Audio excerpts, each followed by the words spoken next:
قوم عاد مقام احقاف میں رہتی تھی، جو امان و حضر موت کے درمیان ایک بڑا ریگستان ہے۔ ان کے مورث اعلیٰ کا نام عاد بن اوس بن ارم بن سام بن نوح ہے۔ پوری قوم کے لوگ ان کو مورث اعلیٰ عاد کے نام سے پکارنے لگے۔ یہ لوگ بت پرست اور بہت بد اعمال و بد کردار تھے۔ اللہ نے اپنے پیغمبر حضرت ہود علیہ السلام کو ان لوگوں کی ہدایت کے لیے بھیجا، مگر اس قوم نے اپنے تکبر اور سرکشی کی وجہ سے حضرت ہود علیہ السلام کو جھٹلا دیا اور اپنے کفر پر اڑے رہے۔ حضرت ہود علیہ السلام بار بار ان سرکشوں کو عذاب الہی سے ڈراتے رہے، مگر اس شریر قوم نے نہایت ہی بے باکی اور گستاخی سے نبی علیہ السلام کو جھٹلا دیا۔ اپنے نبی سے کہہ دیا، جس کا ترجمہ قرآن پاک کی سورۃ الاعراف آیت نمبر 70 میں کچھ یوں ہے، کیا تم ہمارے پاس اس لیے آئے ہو کہ ہم ایک اللہ کو پوجیں، اور جو ہمارے باپ دادا پوجتے تھے انہیں چھوڑ دیں؟ تو لاؤ جس کا ہمیں وعدہ دے رہے ہو اگر سچے ہو۔ آخر عذاب الہی کی جھلکیاں شروع ہو گئیں۔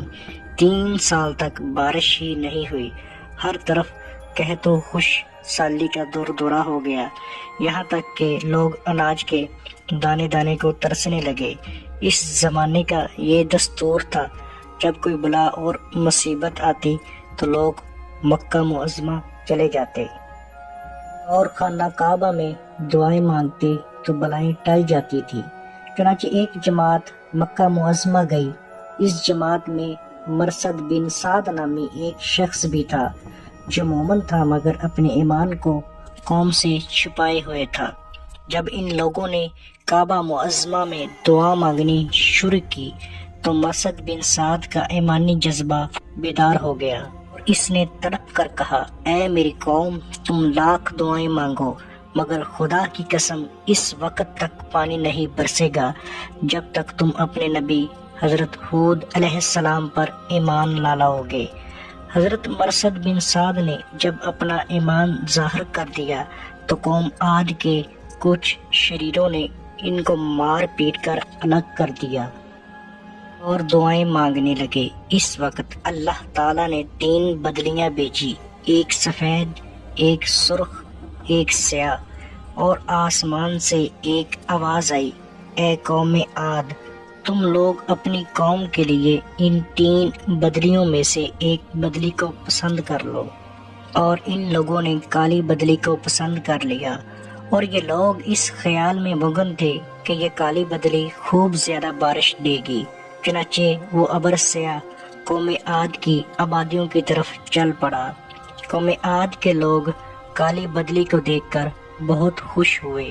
حضرت ہود علیہ السلام نے فرمایا، اے میری قوم، دیکھ لو عذاب الہی ابر کی صورت میں تمہاری ہی طرف بڑھ رہا ہے، مگر قوم کے گستاخوں نے اپنے نبی کو جھٹلا دیا اور کہنے لگے، کہاں کا عذاب، کیسا عذاب؟ یہ بادل پچھم کی طرف سے آبادیوں کی طرف برابر بڑھتا رہا۔ ایک دم ناگہاں اس میں سے ایک آندھی آئی جو اتنی شدید تھی کہ اونٹوں کو ماہ سوار کہیں سے کہیں اڑا کر لے گئی۔ پھر اتنی زوردار ہوا ہو گئی کہ درختوں کو جڑوں سے اکھاڑ کر اڑانے لگی۔ یہ دیکھ کر قوم عاد کے لوگوں نے اپنے سنگین محلوں میں داخل ہو کر دروازوں کو بند کر لیا، مگر آندھی کے جھونکے نہ صرف دروازوں کو اکھاڑ کر لے گئے بلکہ پوری عمارتوں کو جھنجھوڑ کر ان کی اینٹ سے اینٹ بجا دی۔ 7 رات اور 8 دن مسلسل یہ آندھی چلتی رہی، یہاں تک کہ قوم عاد کا ایک ایک آدمی مر کر فنا ہو گیا، اور اس قوم کا ایک بھی بچہ باقی نہ رہا۔ جب آندھی ختم ہوئی تو اس قوم کی لاشیں زمین پر اس طرح پڑی ہوئی تھی جس طرح کھجور کے درخت اکھڑ کر زمین پر پڑے ہوں۔ قرآن پاک کی سورہ الحاقہ آیت نمبر 6-8 اللہ تعالیٰ کا ارشاد ہے، اور رہے عاد وہ ہلاک کیے گئے نہایت سخت گرجتی آندھی سے، وہ ان پر قوت سے لگا دی 7 راتیں اور 8 دن لگاتار۔ تو ان لوگوں کو ان میں دیکھو بچھڑے ہوئے، وہ کھجور کے سوکھے ہوئے تنے گرے ہوں تو ان میں سے کسی کو بچا ہوا دیکھتے ہو؟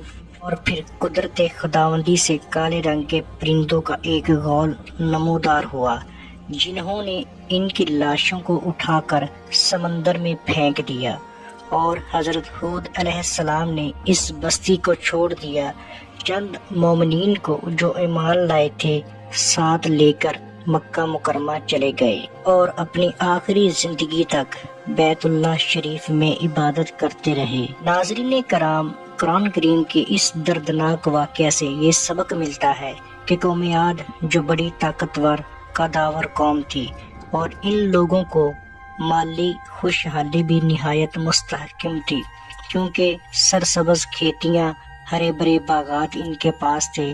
پہاڑوں کو تراش تراش کر ان لوگوں نے گرمیوں اور سردیوں کے لیے الگ الگ محلات تعمیر کیے تھے۔